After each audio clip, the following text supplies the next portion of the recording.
AT&T, Verizon, and T-Mobile are all experiencing widespread outages. Is there a reason for this? Let's talk about it.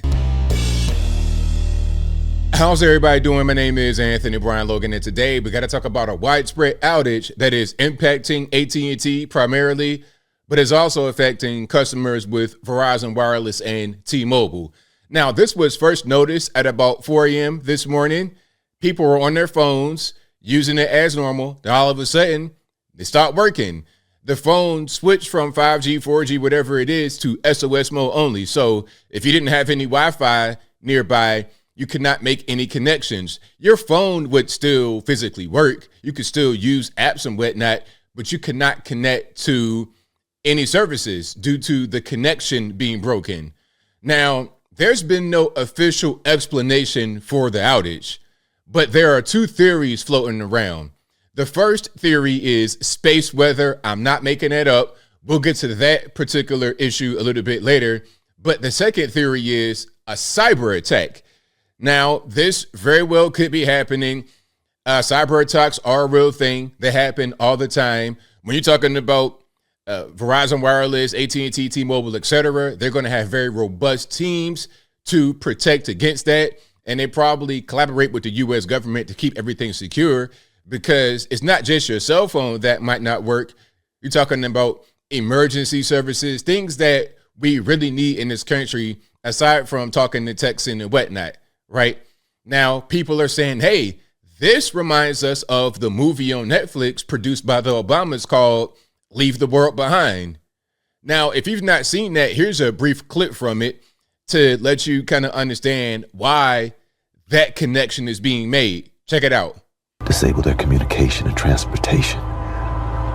Make the target as deaf, dumb, and paralyzed as possible. Now, a little bit of context without spoiling the movie if you want to watch it. In the movie, there was an attack, a cyber attack on the country, and a lot of the methods of communication were shut down. There was no internet, no cell phone. You see the autonomous vehicles, they did not know where to go. It was a big pile up because satellites were down. There was no GPS, there was no nothing. So all the technology that we rely upon every day came to a screeching halt. Then there were other things that were happening. It was a war, an attack without actual bullets being fired. And it was almost as damaging, if not more damaging, than the bullets being fired. So people are saying this reminds us of that particular movie. And I do kind of understand that correlation. I 100% understand. Now, as I said, there's been no official explanation for this, although there's theories out there about the cyber attack and the space weather. But AT&T put out something, not a statement as to what happened. They're just saying, oh, we're working on it. So I put it on the screen right here. You see what's happening. Some of our customers are experiencing wireless service interruptions this morning. Our network teams took immediate action, and so far, 3/4 of our network has been restored. We are working as quickly as possible to restore service to remaining customers.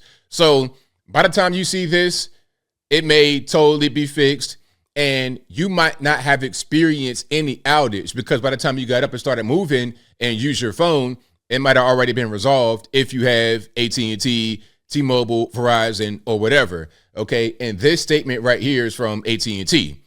Now, there's more. Here's a news clip from NBC. You see the headline, live update, 75% of AT&T's network has been restored after thousands report outages, and they don't know what happened. It was not immediately clear what triggered the service interruption. Let's go ahead and watch what they say on this clip from NBC.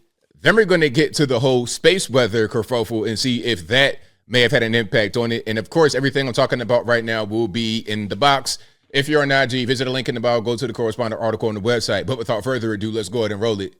We got some breaking news right at the top, and a lot of Americans are feeling it right now. If you've had some trouble using your cell phone this morning, it's not just you. You're not alone. Yeah, major carriers have been experiencing widespread outages all across the country, though AT&T is the most affected overnight. Users are... See right there, it happened right around 4 o'clock in the morning. That's when everything started to take place. on social media, and they're saying their cell service was down. They were unable to make or receive calls. Many are saying, though, texts appear to be working just fine. We're going to try to sort all this out with NBC's Brian Chung. Hey, Brian, good morning. Good morning. Some pretty alarming issues here nationwide when it comes to the cell phone outages. So it's happening at 3 major carriers. It's happening at Verizon, AT&T, and also T-Mobile. AT&T appears to be the most affected with about 30,000 outages. It went down and then spiked back up alarmingly.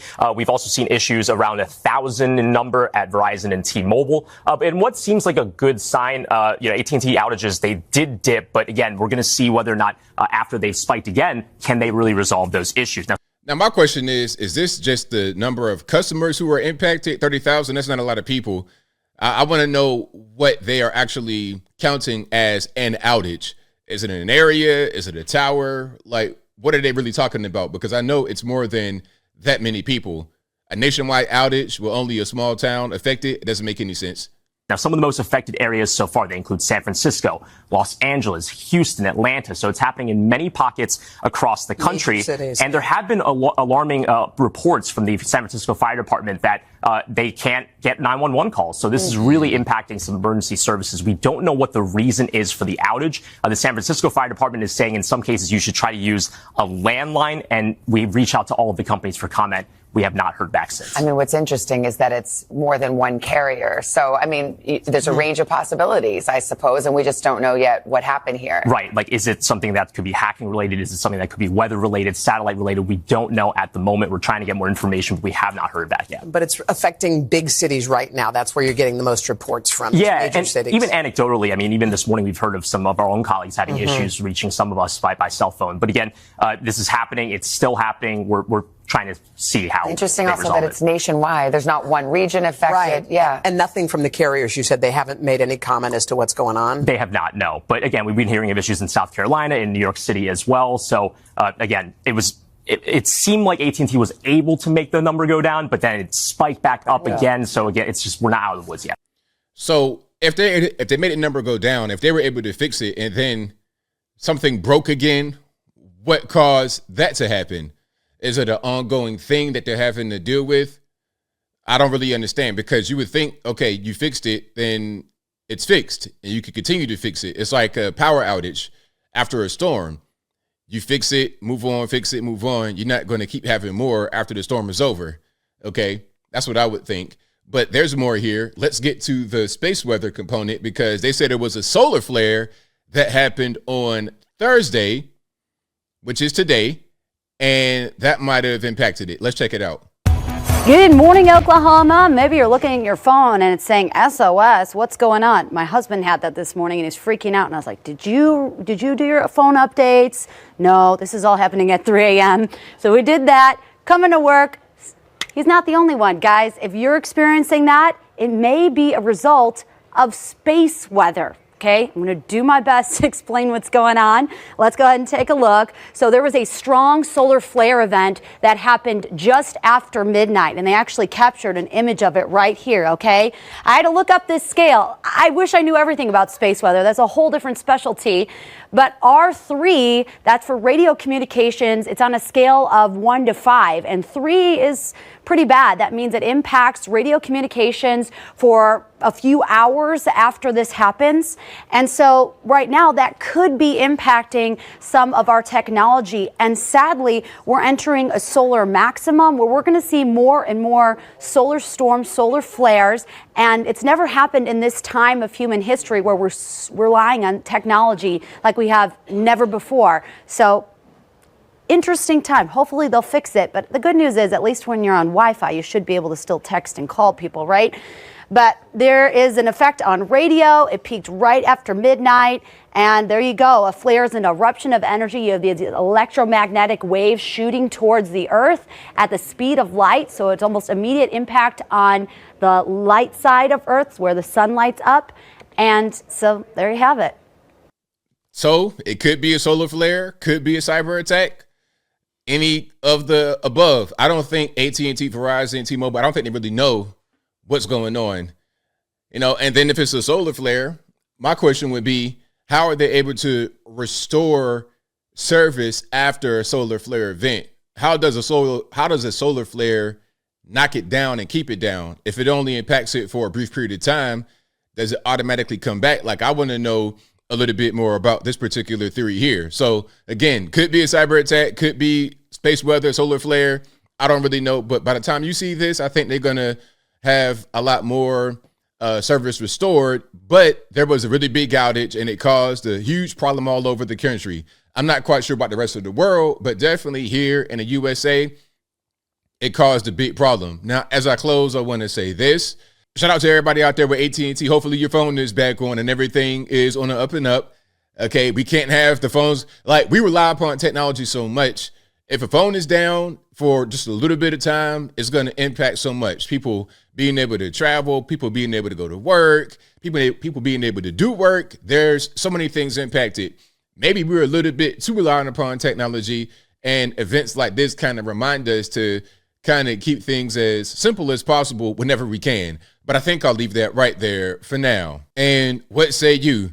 What's your take on what's happening here? Do you think it's a cyber attack? Do you think it's a solar flare? Do you think it's a combination of both?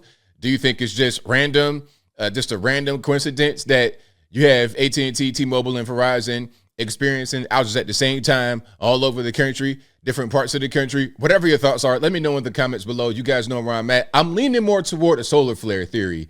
I'm leaning more toward that. Yes, it could be a cyber attack. I'm not going to rule that out, but I think maybe the solar flare is the culprit, and there's not much you can really do about that. And if we have more of these events, it might be time to invest in the landline. It might be time to invest in some low-tech alternatives to be able to get your essentials done, because if this is going to be a recurring thing, we're going to have to do something to be prepared for it. But whatever your thoughts are, please let me know in the comments below. And that's all I got to say for this video. If you like what you heard, please comment, rate, share, and subscribe. Peace.